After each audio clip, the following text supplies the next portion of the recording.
In 1998, my friend Mike Moody passed away, and that was at the cusp of transitioning from Bedford-Stuyvesant to Canarsie, Brooklyn, because my family wanted to have a different life for their children. I had 2 siblings that were born, and so it was a big transition year, and that's the year we decided to move to Canarsie. I was right here. I mean, so yeah, this is it. This is where my family came in 1998. Yep, 1998. So I started Team Revolution in 2000. I was a part of a program, an organization called Art Start, where I was already inspired by doing something in my community, making a difference. And I had people who believed in my crazy idea, which was to build a massive community center in Brooklyn. And when I first started, I used to play. I took my the DJ equipment, put it on the porch, and we have some big speakers that was used for like block parties. Put them on the porch after school, blast some tunes. My family used to go to like Costco's back then and like get like chicken teriyaki bowls, chicken pot pies, beef patties, snacks. I used to order a lot of that stuff, and my mom used to be like, yo, this dude is eating a lot of food. But what I was really doing was giving them away to the young people who would pass by. I was young myself, so I'm talking about 17 years old me, and like students would walk by and they'd be like, oh, snaps, that's the tunes right there. It all started when I had this thing. They said, I could start my own business. They'd give me some money to start my own business. And you know what I'm saying? I was like, you know what? Yo, what do we need, y'all? And they was like, yo, I think Joey and them said we need a baseball field, and the next one said we need a basketball court. Next one said we need a pool room for the shorties to come through. You know what I'm saying? So I'm like, yo, we need a center for real. And I could have said to myself, well, if I can't build a recreational center, because I got some millions of dollars. You feel what I'm saying? If that don't work out, then I'll go and be a doctor or something. Nah, please, no, by any means necessary. If I gotta build it in my own crib, it's gonna go down. You feel what I'm saying? The clip you're about to see, I'm gonna cut through a few because this is a very crazy clip. But anyway, this is at my old high school. There used to be a huge festival in Brooklyn called the African Street Fest. Remember African Street Fest? And back in the days when it was like poppin', it was in the back of Boys and Girls High School, which is a track and field, mad big, and it was an African marketplace for some time, and they would have performances like Lauryn Hill came out, and like the hip hop acts. It was a Brooklyn thing, it was a Bed-Stuy thing. And this was the last year that they had this festival in this location before it disseminated into the streets, and then, What year was that? This is 2000. Later on during the week, so give it up, y'all, for Divine. Give it up, yo! About to come out.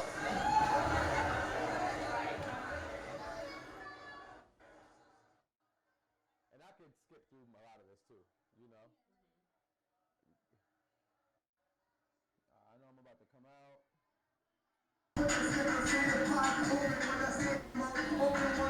Hypnotized by my hair, wanna knock me, I don't care, saying, why don't he braid it? Why don't that brother shave it? That better burn it. Who you and what you gonna do? You mad cause I got more hair than you. Stay nappy. And lo and behold, jumped down that rabbit hole to learn that it was really just an entry fee, to this world of possibility that I created for myself. I will respect myself and others. I will educate myself and others. I will value myself and others. I will be optimistic. I will love myself and others. I will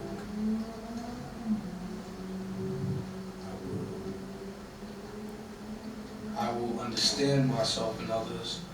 I will teach myself and others. Wrong. No. Denver. I'll respect myself and others. I'll educate myself and others. I'll value myself and others. I'll be optimistic. I will love myself and others. I will be understanding of myself and others. I'll be truthful. Wrong. Seth.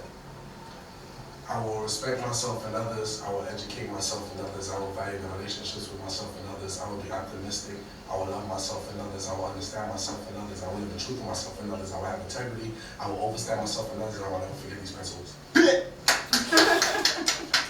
Joey. I will respect myself and others. I'll educate myself and others. I'll have a relationship with myself and others. So this is just like a thing, like on site.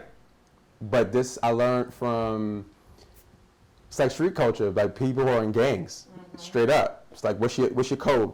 You know what I mean? And you gotta stay sharp, and you gotta learn from each other. So a lot of our young people are in gangs already.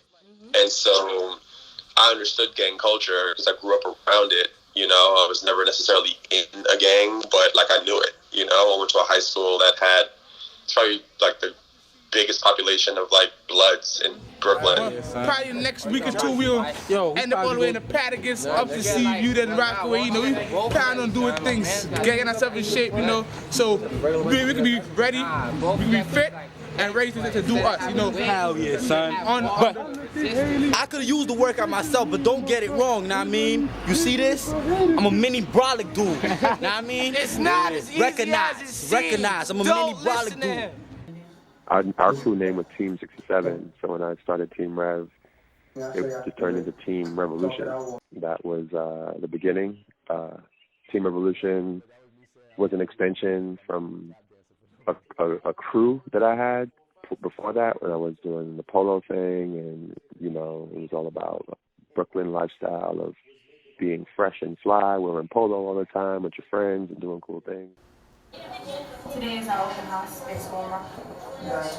Today is July 20th, 2002. Yes. And that's all I have to tell you about today.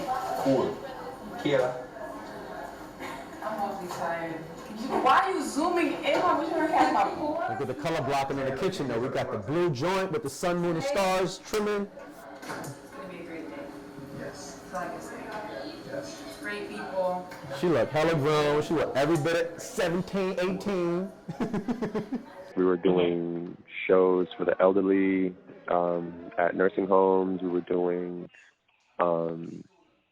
community gatherings. We were doing murals. We were doing art programs called Project Paint, Positive Alternatives involving neighborhood teams, where we were teaching young people how to convert their messages through art and putting it on walls and, making music. Small sound booth. You know? So you come in here and, got the pyramids, always gotta keep it consistent. You know what I'm saying? So you come in here, we lay our joints down. This is Nah. First joint, the bomb that we do. Got me while I'm eating and shit. No doubt. But it's alright. You're doing the gritty style, right? Grinding your earth. Yeah, I don't know lots of something. This is something. Remember that young lad way back on the block? How long you had it done? Way back on the block. Had it done so fucking wrong. Nobody wanted me to be back on the block. I don't know if they wanted me, but nobody let me record, man. My nigga Jamal said, yo, I'm gonna let you live, man. And he smelt my hunger. You know what I'm saying? I'm gonna always respect that shit.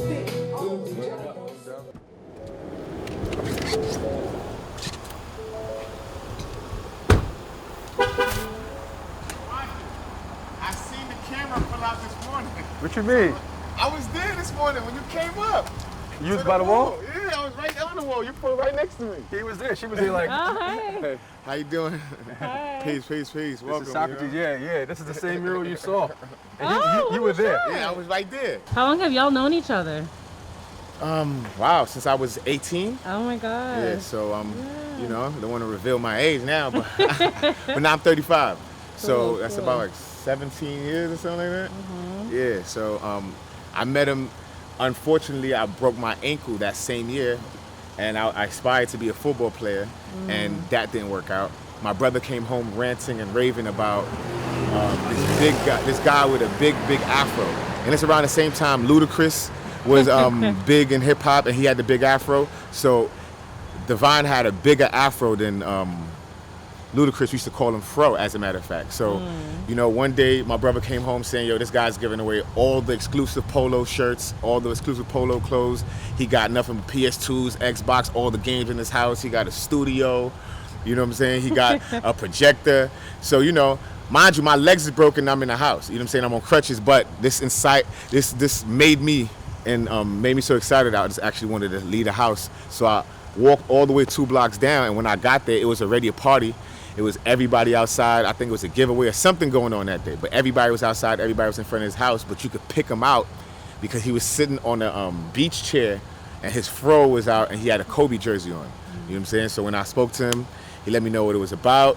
I walked inside. I was amazed. I seen people playing video games. People was recording. People was, you know, editing videos. So I was like, yo, I got to come here. When I first met Divine, it was an unreal experience. We all got dreams. We all have things that we want out of this life. Music is a universal language. Here's this man who has the confidence of a 60-year-old CEO of General Electric. Don't back down from anything that's going to stop you from manifesting what your heart wants to do. He knows exactly where he's going in life. $25,000. And then has this charisma that wins people over. Next question. Just wonder, is he real? And, you know, after being with him, there's no question he's real. He's real. He's real. Yeah, yo. I don't even know who this dude is, yo. Look at What do you mean? I mean, it's in this moment as I'm seeing this, it's like I'm in the role of as a director, but I feel like in that moment I was just playing the role to make, because I was the glue, right? But like looking back at it, I'm like, oh, yo, I directed a show. But it didn't feel like that when it was happening. So my daughter was born in 2004. The same year my father had passed also. So it was like a big deal for me. And once that happened, I was like, I'm about to be 21. I need to do things as an adult. Yeah, I definitely turned the work that I was doing into more of a career as it relates to having to sustain my family. I had, you know, a child. So I'm like, all right, how can I cash in my skills? But what I was doing when I was running the community center, like I didn't know that what I was doing was marketable for some sort of career. Plus a career was never on my trajectory. I just wanted to do the work. I wanted to serve. And money and things that I need would just come along with the journey. But that wasn't sustainable. I wish I knew then what I know now. But yeah, so 2002 we got to space. 2003 I was doing polo. I was a polo model and role model. And 2004 we did fashion business school. That's the year my daughter was born. My dad had passed that year. 2005 we opened up a storefront community center that lasted till about 2007. It took me 20 years to figure it out. Like that's why I'm back at it now. Now I am back for the first time. COVID era, and feeling excited about what the future is going to be. So I have the opportunity now to go back into the year 2000 and like filter the feelings, the emotions, the vibe, and bring it into the now for people. Like I'm ready. Like everything was addressed for her, so now I'm ready. And in another 10 minutes, we'll do another 2. All right, our first winner is